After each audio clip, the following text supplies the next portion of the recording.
Este é o Conexão Futura, aqui pelo canal Futura e também pela internet. Desde já eu convido você para saber tudo sobre o nosso programa acessando futura.org.br/Conexão Futura. Eu estou mostrando aí o nosso site na sua tela. Além de acompanhar os destaques da programação, travou aqui um pouquinho, mas olha, além de acompanhar os destaques da semana, você confere outros episódios e também aqui na direita você tem os links para as nossas redes sociais, o Facebook, o Twitter, o telefone do nosso WhatsApp e também o link para o nosso canal oficial no YouTube.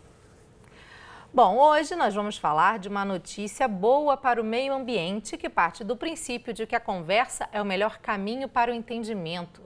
Criada em 2014, a Coalizão Brasil, Clima, Florestas e Agricultura reúne mais de 120 empresas e organizações que buscam o enfrentamento das mudanças climáticas. A princípio, juntar instituições que sempre estiveram em lados opostos, como empresas que buscam o lucro e organizações socioambientais críticas ao sistema econômico, pode trazer surpresa, mas a coalizão tem mostrado que o diálogo e a união podem contribuir para o desenvolvimento econômico sustentável.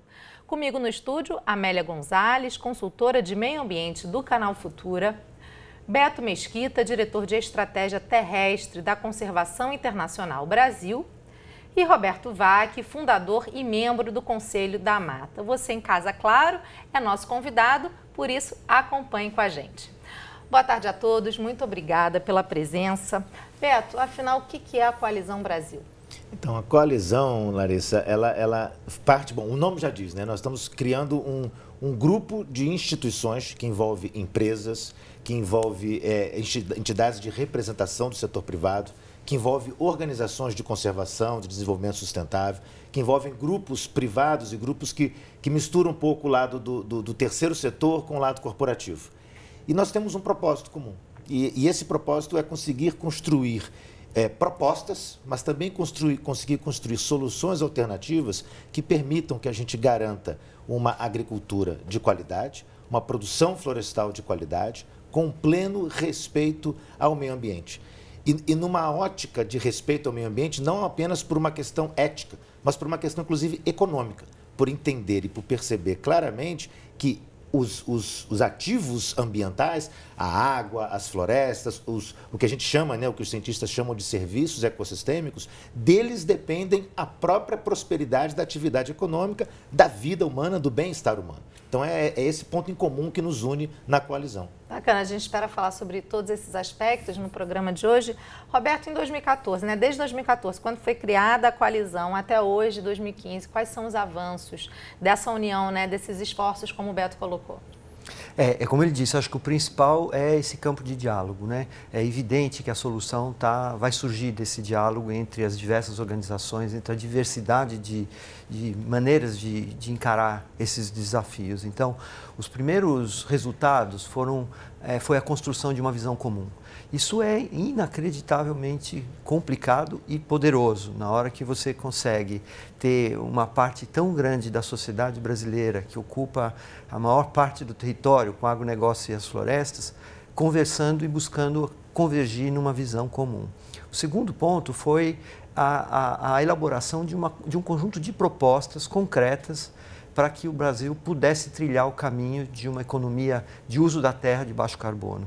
Então, esse conjunto de propostas, de certa maneira, apontou quais são as prioridades para, no longo prazo, Paris e depois de Paris, todo esse processo seja implementado. Então, essa riqueza de diversas organizações pensando num caminho conjunto, na elaboração de propostas comuns, é realmente algo muito forte, muito poderoso. A Amélia acompanhou todo esse processo, né, Amélia, de formação da coalizão. Na sua opinião, quais foram as condições em 2014 que levaram a união, né? Os dados que o Roberto trouxe já são antigos, né? Já é uma preocupação antiga, mas em 2014, quais foram as condições, então, na sua opinião, que levaram a união aí desses dois lados? Assim, o que eu penso é o seguinte, quer dizer, eu acho que teve 2014, teve essa necessidade, né, de se unir organizações que de alguma forma estão em lados opostos, sim, porque eu acho que tem uma polêmica, né, com relação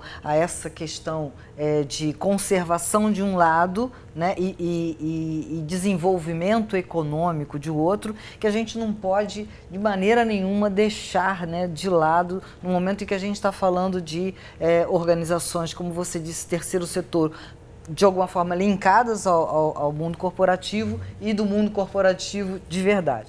Então, assim, Larissa, o que eu acho que foi o que me chamou a atenção nessa formação da coalizão lá em 2014 foi, na verdade, os desafios que eu estou vendo nesse sentido de juntar esse mundo corporativo que em prol do desenvolvimento econômico, né, e juntar a isso preocupações socioambientais que vêm, não é de agora, vem desde lá do final do século passado, né, que quando em 98 formou-se o Instituto Ethos de Empresas e Responsabilidade Social, em 97 formou-se o GIF, um pouquinho depois formou-se o CEBEDES, que é o Conselho Empresarial Brasileiro para o Desenvolvimento Sustentável. Todos esses que eu estou falando estão nessa coalizão Brasil, se não me falha a memória, né? Isso todos. São parte então, da assim, articulação. São parte da articulação. Então, que podem trazer suas experiências agora para a coalizão. Podem trazer suas experiências e os desafios. Eu confesso que eu fico mais com os desafios, porque não devem ser poucos. Pois é, tem um desafio que eu acho que deve ser, na verdade, como é que você busca um consenso, por exemplo, numa situação de você alinhar aí o agronegócio, a monocultura, por exemplo, o uso de agrotóxicos, né, que os ambientalistas condenam bastante, dentro da coalizão. Como é que vocês debatem questões como essa, né? É possível chegar a um consenso? Então, eu acho que como a Amélia estava resgatando, a coalizão, ela acontece no momento, ela não é uma fórmula mágica que surgiu de repente. Ela é resultado de um acúmulo de experiências e de uma situação, de uma percepção de uma situação onde a gente chega num limite, né? E no limite, olha, ou a gente percebe que estamos no mesmo barco, de alguma maneira estamos no mesmo barco e precisamos de alguma maneira encontrar algumas saídas, ou a gente vamos todos perecer, não vai sobrar um lado ou o outro lado. Eu acho que a gente teve um histórico positivo do ponto de vista desse acúmulo de instituições, do Ethos, do CEBEDES, do Diálogo Florestal, que completou esse ano 10 anos, que já era uma estratégia, né, de empresas do setor florestal e organizações ambientalistas, num segmento, inclusive, que sempre se enfrentaram muito e que há 10 anos já vem dialogando. Isso ajuda a preparar o terreno para essa percepção. E tivemos a discussão do Código Florestal.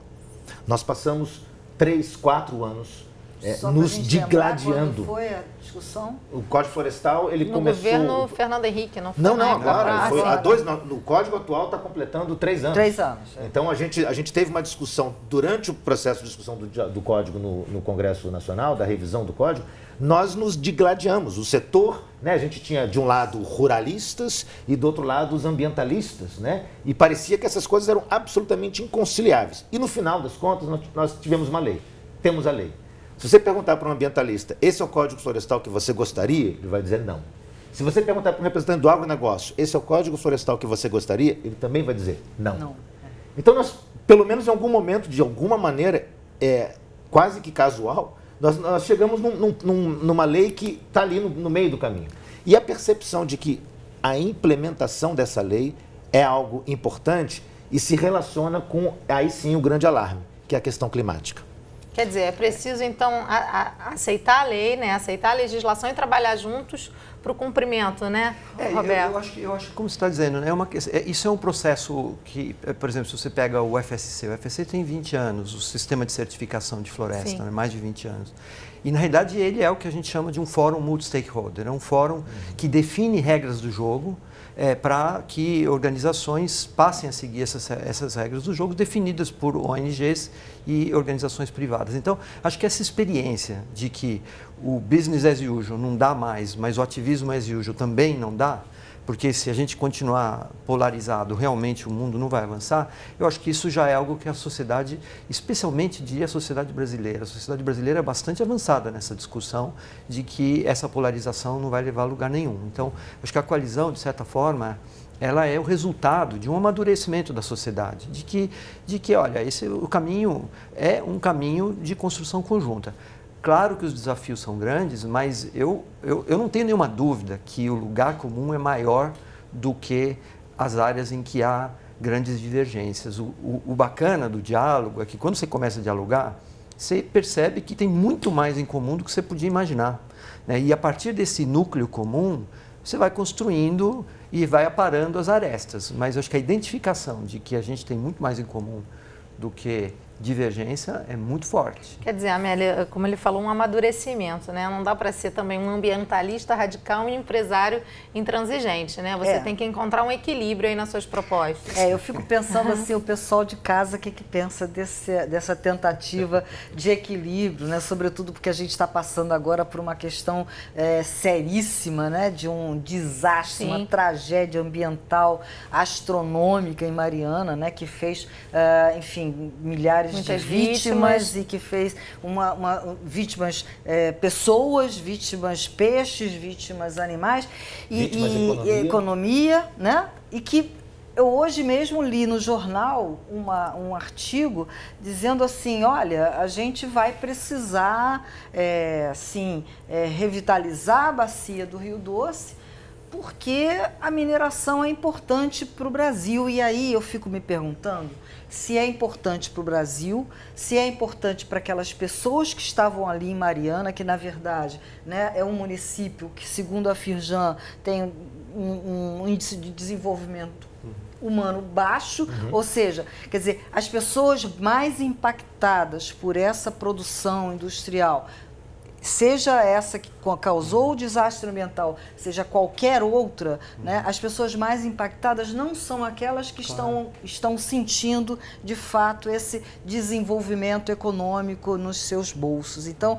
eu coloco essa pergunta para vocês, assim, como é que a gente consegue situar isso? Eu acho que tem uma questão muito importante na existência da coalizão, que é a percepção de que o Brasil tem uma oportunidade muito grande de trilhar um caminho de produção de commodities de baixo carbono única no mundo. Nenhum país tem mais condições de oferecer e endereçar a questão, por exemplo, da fome, a questão da segurança alimentar, que o Brasil, se a gente considerar as condições que a gente pode ter se conseguirmos equilibrar essa situação da produção intensiva com os cuidados socioambientais. Nenhum país tem mais condição de fazer isso como o Brasil. E esse caminho está claríssimo, que é o futuro. O mundo já deu todos os sinais e está continuando a dar de que o futuro vai ser uma produção mais equilibrada. Se realmente esse é o desenho do futuro, acho que grande parte do setor empresarial já percebeu que é lá que a gente vai estar. E se é lá que a gente vai estar, eu quero estar muito bem posicionado. E como eu falei, poucos países têm essas condições. Então, tem uma questão de racionalidade econômica nesse movimento de aliar a questão econômica com a ambiental e social. Isso não é só um desejo abstrato, tem muito de percepção de que esse é o caminho que o mundo está seguindo, né? A gente tem as metas, né, que foram estipuladas pela Dilma agora em outubro de reduzir as emissões de carbono até esse ano em 37% e até 2030 em 43%. Como é que a coalizão avalia essas metas, Beto? Como é que vocês têm discutido essas metas e como é que então as entidades e organizações que fazem parte da coalizão estão trabalhando para o cumprimento desse número? Quando houve o anúncio dessas metas e das propostas que o governo brasileiro vai levar para esse novo ciclo da Convenção do Clima, de certa maneira até nos pegou de surpresa, né? Porque nós esperávamos algo mais tímido. Não significa que a gente enxergue esses números e essas metas como as ideais. A gente entende que elas precisam avançar mais, que elas podem e devem avançar mais, e nós continuamos, né, fazendo, esse é um dos objetivos da coalizão, de fazer as gestões e as pressões para que essas metas sejam mais ousadas, mais avançadas, mas nós ficamos até positivamente surpresos com o anúncio. Algumas questões precisam ser melhor endereçadas, como, por exemplo, a questão do desmatamento ilegal. Não dá para a gente apostar que a gente vai fazer essa virada, por exemplo, no agronegócio. Aí tem uma questão do modelo econômico, quer dizer, a gente vai continuar a ser um país produtor, exportador de commodity de baixo valor agregado? Bom, nós entendemos que esse não é o melhor modelo econômico. Mas dentro desse modelo econômico, a gente consegue fazer algumas transformações positivas? Sim, acreditamos que é possível. Porque a meta é reduzir o desmatamento legal até 2030. A meta seria zerar. Até 2030. E a gente entende que é muito tempo. É muito tempo. Muito tempo. Porque nós não estamos falando, é importante que a sociedade entenda, nós não estamos falando de não desmatar áreas para implementar atividades produtivas. Nós estamos falando de não fazer isso ilegalmente. Porque aí você atestar que o crime ambiental vai continuar durante 15 anos. E que o país não vai ter condições nem de comando, nem de controle e nem de incentivos econômicos e compromissos que venham do próprio setor produtivo, do próprio setor privado, de dizer não quero isso. Eu vou fazer diferente, não preciso fazer legalmente. Por isso, o marco legal do Código Florestal é um dos eixos que balizam todas as propostas que a coalizão tem apresentado. Nós temos que envidar todos os esforços possíveis, esforços tecnológicos, científicos, econômicos, políticos, todos os mecanismos para que a gente implemente efetivamente o Código Florestal. Implementar efetivamente este Código Florestal significa não ter desmatamento ilegal para produzir qualquer tipo de produto. Isso fora que tem uma, desculpa, só para, assim, tem uma região de pastagem degradada e de terras degradadas que podem ser recuperadas pelo setor produtivo industrial, que é imenso e que não acontece nada. Quer dizer, são poucas as empresas que de fato vão lá, né?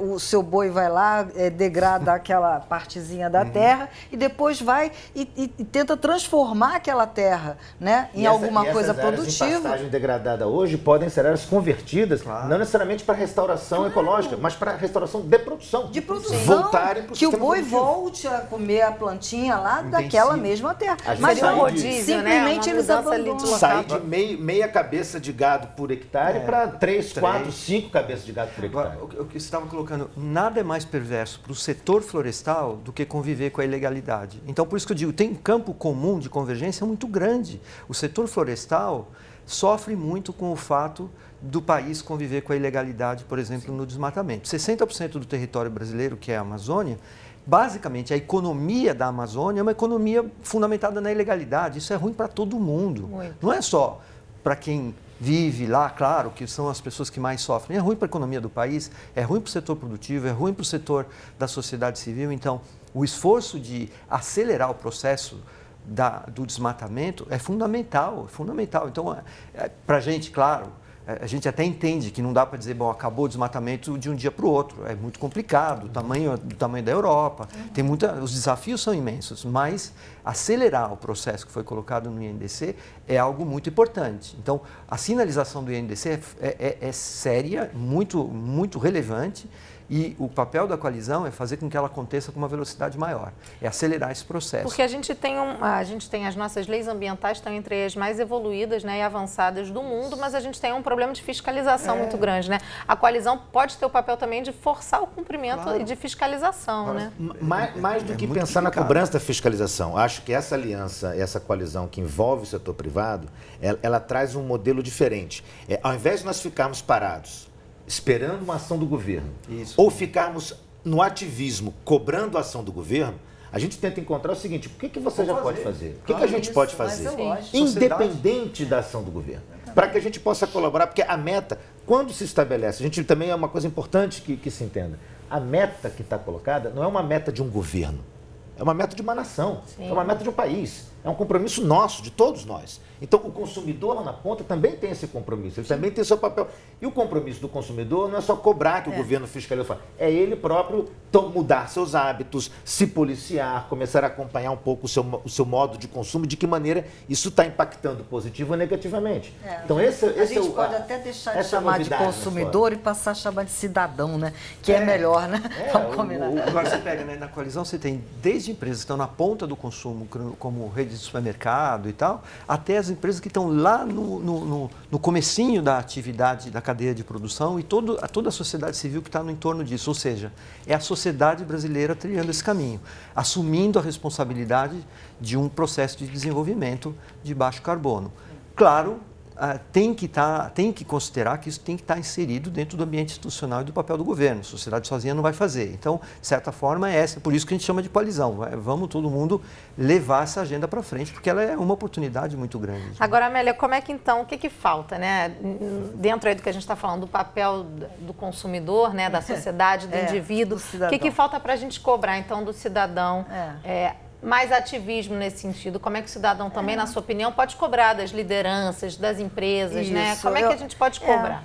Eu penso assim, eu gosto muito dessa ideia de não ser consumidora. Eu não sou consumidora, eu sou Amélia Gonzalez, uma cidadã, né, que todo dia vai lá e consome o que é preciso, né? E toma decisões.